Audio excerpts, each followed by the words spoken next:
In this video, we are going to begin our study of what we call linear algebra. So what is linear algebra? Well, linear algebra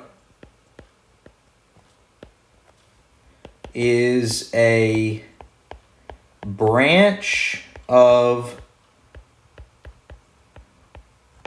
mathematics which studies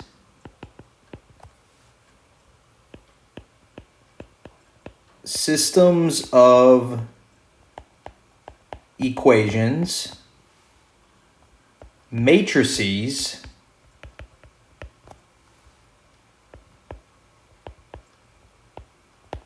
determinants, and vectors.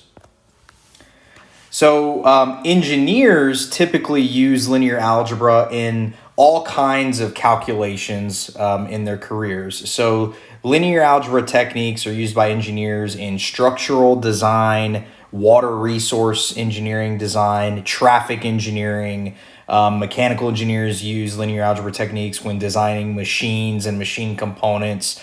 Electrical engineers use techniques from linear algebra to design power systems. Computer engineers use parts of linear algebra to process images. So linear algebra, again, it's a branch of mathematics used by all kinds of engineers. Now, it's a term that you've probably heard before, but one of the early first things we study in linear algebra is linear equations, okay? So you may remember the definition of this from a previous class or in high school, but let's go through what is a linear equation. So a linear equation is an equation that gives a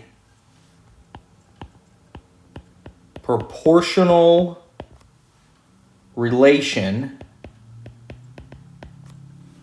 between two variables. That proportional value is often called what? Called the slope of that equation, okay? The two variables are the independent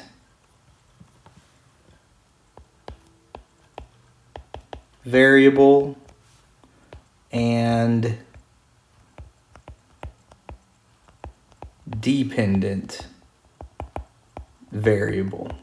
Okay, so normally in your math classes, the independent variable is designated with the letter X and the dependent variable is designated as Y or maybe F of X. But remember, those are just labels. You could use whatever letter you want. But typically, independent variable is your X value or what you would call X, and your dependent variable is what you would call Y. Okay, so a plot of a linear equation in two dimensions is a line, of course. So I'll go ahead and write that down.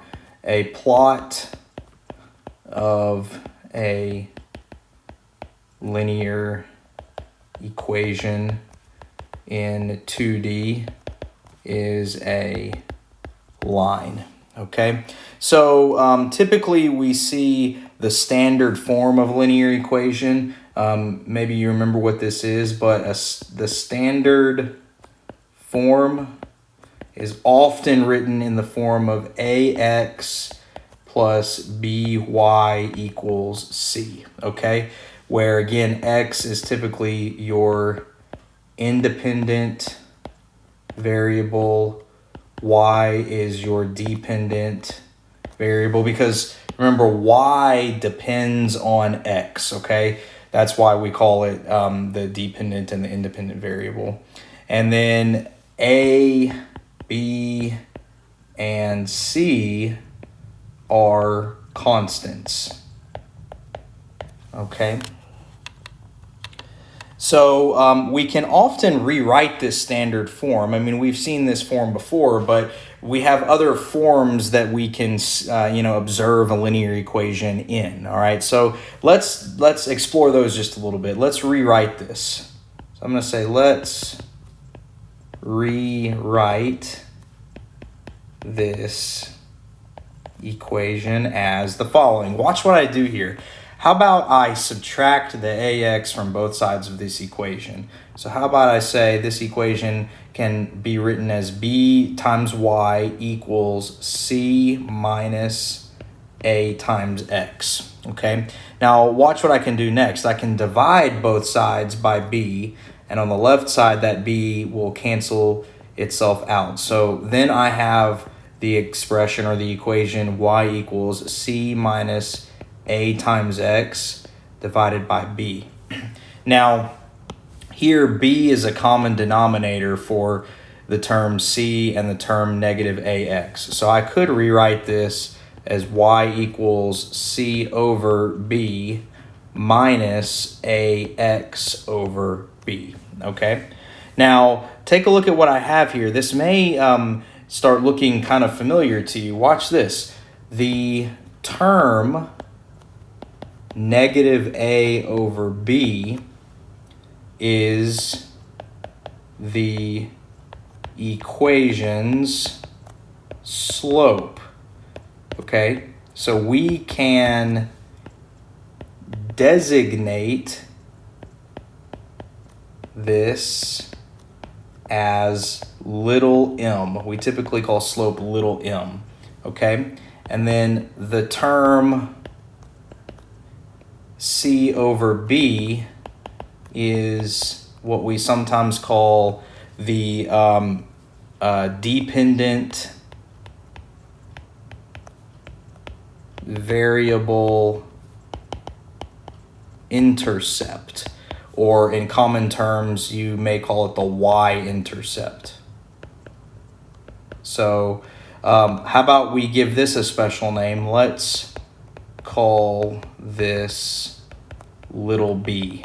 So now how does our equation look if we rename these two terms? Well, we can rename these two terms and say y equals little b plus mx, or we could write this more fondly as y equals mx plus b.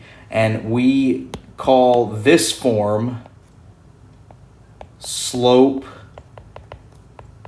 intercept form of the equation. And we call it slope intercept form because we have the equation written such that we have the dependent variable y equals the slope times the independent variable plus the y-intercept. So because this is written in terms of the slope and the y-intercept, we call this slope-intercept form.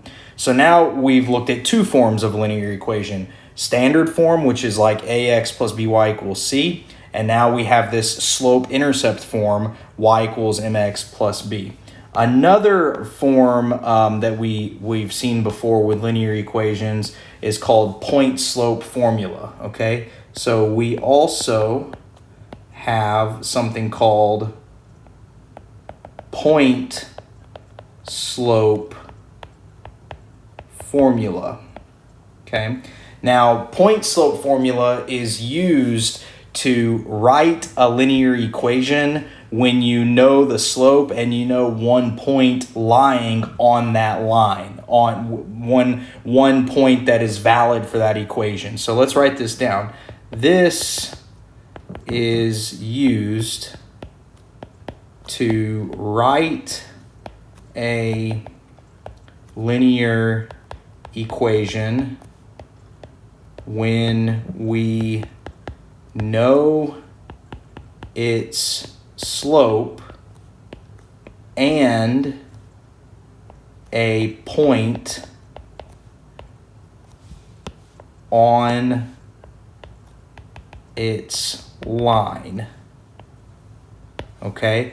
Now, what is point slope formula? What does that look like? Well, that has the form of this: y minus y1 equals m times x minus x1. Of course, m is still our slope, and then the point x1 comma y1 is a point on the line, okay, generated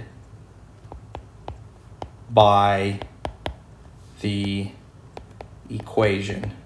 This is also a solution set, of the equation.